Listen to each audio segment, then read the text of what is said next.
অতীতের মতো আর কোনো পাতানো নির্বাচন হবে না বলে সাফ জানিয়ে দিয়েছেন প্রধান নির্বাচন কমিশনার এএমএম নাসির উদ্দিন। আর ইউরোপীয় ইউনিয়নের প্রধান পর্যবেক্ষক জানিয়েছেন পর্যায়ক্রমে 200 পর্যবেক্ষক পাঠানো হবে নির্বাচনে। এদিকে মনোনয়ন যাচাই বাছাই শেষে রিটার্নিং কর্মকর্তাদের সিদ্ধান্তের বিপক্ষে চতুর্থ দিন শেষে আপিলের সংখ্যা 469টি। মানিক শিকদারের রিপোর্ট।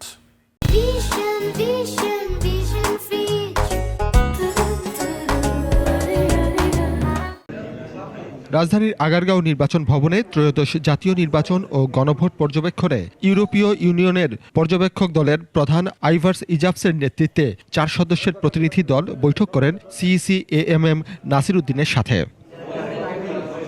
বৈঠক শেষে প্রতিনিধি দলের প্রধান বলেন, ফেব্রুয়ারির নির্বাচনে ইইউ সব ধরনের সহযোগিতা দেবে।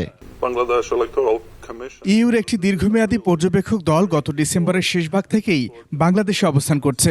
তবে মূল নির্বাচনের সময় অর্থাৎ 12 ফেব্রুয়ারি নাগাদ ইউরোপীয় পার্লামেন্টের সদস্যসহ মোট 200 জনের একটি শক্তিশালী পর্যবেক্ষক দল বাংলাদেশে আসবে।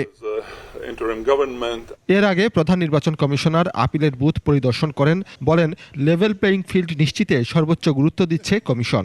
যে আপিল যে করতেছে এটা আমরা পজিটিভলি দেখছি, এবং অনেকে বলে যে নির্বাচন কমিশন এটা করেছে ওটা করেছে, বাতিল করে দিয়েছে। রিটার্নিং অফিসারের ক্ষমতা আছে, আইন ওনাদেরকে ক্ষমতা দিয়েছে সিদ্ধান্ত নেওয়ার জন্য। তো ওনাদের সিদ্ধান্ত ওনারা দিয়েছেন, এবং যারা আপিলে যখন আমাদের কাছে আসবে আমরা আমাদের আইন অনুযায়ী যা করার আমরা কমিশন থেকে সিদ্ধান্ত দেব, এবং একদম সম্পূর্ণ রকমভাবে ন্যায় বিচার আমরা করার সর্বোত্তম চেষ্টা আমরা করবো, এবং ন্যায় বিচারই হবে ইনশাল্লাহ আমাদের এখান থেকে। চতুর্থ দিনে সকাল থেকে আপিল জমা দেন সংক্ষুব্ধ প্রার্থীরা। স্বতন্ত্র প্রার্থী ও অপেক্ষাকৃত ছোট দলের প্রতি প্রশাসন বৈষম্যমূলক আচরণ করছে অভিযোগ করেন তারা। আমরা যখন মনোনয়নপত্রগুলো দেই, এক বস্তা কাগজ দিতে হয়, এখানে তো ভুলক্রমে একজন প্রার্থীর সই নাও থাকতে পারে। আসলে 1% আমাদের ফেরেশানি করা হয়। আসলে এটা বোঝা যায় যে নিরপেক্ষ ভোট হলে এটা কখনো এটা হয় না।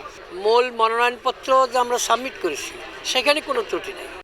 আইন শৃঙ্খলা পরিস্থিতি নিয়েও উদ্বেগ প্রকাশ করেন প্রার্থীরা।